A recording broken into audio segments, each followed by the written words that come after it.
الحمد للہ رب العالمین والعاقبۃ للمتقین الصلاۃ والسلام علی سید الانبیاء والمرسلین والحمد للہ رب العالمین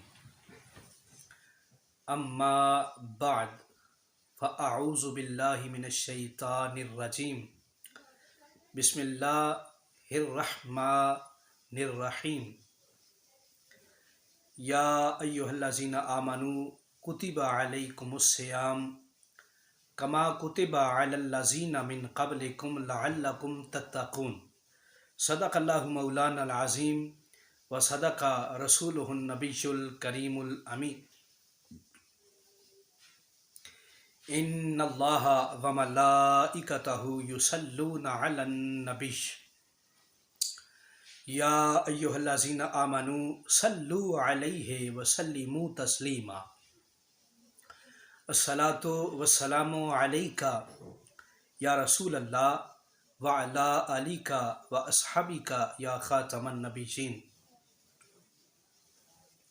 الصلاۃ والسلام علیک یا رسول اللہ وعلی آلک واصحابک یا رحمۃ للعالمین الصلاۃ والسلام علیک یا رسول اللہ وعلی آلک واصحابک یا شفیع المذنبین۔ بعد از حمد و صلات واجب الاحترام میرے بزرگوں، دوستوں، بھائیوں اور عزت مآب میری ماؤں اور بہنوں، السلام علیکم ورحمۃ اللہ تعالی وبرکاتہ۔ حسب معمول، حسب عادت، آپ احباب کے سامنے ایک نیا موضوع لے کے حاضر خدمت ہوں۔ تمام میرے بزرگ دوست بھائی بخوبی جانتے ہیں کہ ماہ رمضان کی آمد ہے۔ ان قریب ہمیں یہ خوشخبری سننے کو ملے گی کہ ماہ رمضان کا جو چاند ہے وہ نظر آ چکا ہے۔ تو پھر انشاءاللہ تعالی تمام تر مسلمان، بلکہ تمام مسلمانان عالم رمضان کے حقیقی فیض سے مستفیض ہوں گے۔ اللہ تبارک و تعالی رمضان شریف کی برکت سے عالم اسلام کے اوپر اپنا رحم و کرم فرمائے۔ آج اس خوبصورت نشست میں ہم ایک مسئلہ، شرعی مسئلہ ڈسکس کریں گے اور جانیں گے کہ رمضان کے روزے کی جو نیت ہے اس نیت کا کیا اعتبار ہے۔ سب سے پہلے روزہ، جسے عربی میں صوم کہا جاتا ہے، اس کا لغوی اور شرعی معنی اس سے آگاہ ہوں گے اور پھر انشاءاللہ بعد میں رمضان کے روزے کی نیت کے حوالہ سے ہم گفتگو کریں گے۔ روزہ، جسے عربی میں صوم کہا جاتا ہے، صوم کا مطلب ہے رک جانا، ٹھہر جانا، اور صوم یہ واحد ہے اور صیام یہ جمع ہے۔ یہ اس کا لغوی مطلب تھا کہ روزہ کا مطلب، صوم کا مطلب ہے رک جانا۔ اب اس کا جو شرعی معنی ہے وہ کیا ہے؟ روزہ کا شرعی معنی یہ ہے کہ بندہ مومن کا صبح صادق سے لے کے غروب آفتاب تک تمام تر کھانے پینے کی چیزوں سے رک جانا اور خواہشات نفس سے رک جانا، خواہ وہ خواہش نفس جائز ہو یا ناجائز ہو، اس سے انسان کا رک جانا یہ روزے کا شرعی معنی ہے، لیکن حالت روزہ میں چند مذموم افعال ایسے ہیں جن کے کرنے سے انسان کا روزہ مکروہ ہو جاتا ہے۔ وہ مکروہ افعال، وہ مذموم افعال کون سے ہیں؟ وہ جھوٹ ہے، غیبت ہے، گالم گلوچ ہے، اور اس کے علاوہ تمام تر برائیاں یہ روزے کو مکروہ کر دیتی ہیں، روزے کا ثواب جو ہے وہ ختم ہو جاتا ہے۔ لیکن مرد کے مقابلہ میں جو عورت ہے اس کے لیے حیض اور نفاس سے پاک ہونا یہ شرط ہے۔ اب ہم جانیں گے کہ روزہ کی جو نیت ہے وہ کس وقت سے کس وقت تک کی جاتی ہے یا ہو سکتی ہے۔ سب سے پہلی بات آپ یاد رکھیں کہ رمضان کا جو روزہ ہے اس کی نیت فرض ہے۔ رمضان کے روزے، نفلی روزے یا نظر معین کے روزے، یہ وہ روزے ہیں جن کی نیت کرنا یہ فرض ہے۔ اور ہم نے جاننا ہے کہ جو رمضان کے روزے ہیں، جو نفلی روزے ہیں یا نظر معین کا روزہ ہے، اس کی نیت کب سے کب تک انسان کر سکتا ہے۔ یہ جو 3 قسم کے روزے میں نے آپ کے سامنے بیان کیے، نمبر 1 رمضان کا روزہ، نمبر 2 نفلی روزہ، اور نمبر 3 نظر معین کا روزہ، ان کی نیت غروب آفتاب سے لے کے دحوہ کبریٰ تک یعنی نصف النہار شرعی تک ہے۔ اور اس کے علاوہ جو روزے ہیں، مثلا ان میں کون کون سے روزے آ جاتے ہیں؟ ان میں قضاء کا روزہ ہے، نظر غیر معین کا روزہ ہے، کفارات کا روزہ ہے، اس میں بھی نیت کی جاتی ہے۔ لیکن ان 3 قسم کے روزوں کی نیت صبح صادق کے طلوع ہونے سے پہلے پہلے کرنا ضروری ہے۔ اب میں نے آپ سے ایک بات کہی کہ جو رمضان کے روزے ہیں، جو نفلی روزے ہیں یا نظر معین کے روزے ہیں، ان کی نیت کا وقت غروب آفتاب سے لے کے نصف النہار شرعی تک ہے۔ اب آپ غور کریں گے تو آپ کو سمجھ آئے گا کہ نصف النہار شرعی کیا ہے، اور اگر کوئی انسان معلوم کرنا چاہے کہ نصف النہار شرعی کیا ہے تو اس کا جو طریقہ ہے وہ کیا ہونا چاہیے۔ کس طریقے سے انسان معلوم کرے گا کہ دحوہ کبریٰ یعنی نصف النہار شرعی کب ہوتا ہے؟ تو ایک مثال کے ذریعے میں آپ کے سامنے واضح کرنا چاہتا ہوں کہ نصف النہار شرعی کا وقت نکالنے کا طریقہ کیا ہے۔ میں آپ کو مثال دینا چاہوں گا کہ مثال کے طور پہ ہمارا اس رمضان کا، موجودہ رمضان کا جو پہلا روزہ ہے، اس کی جو سحری کا ٹائم ہے وہ 4:41 پہ ختم ہوگا۔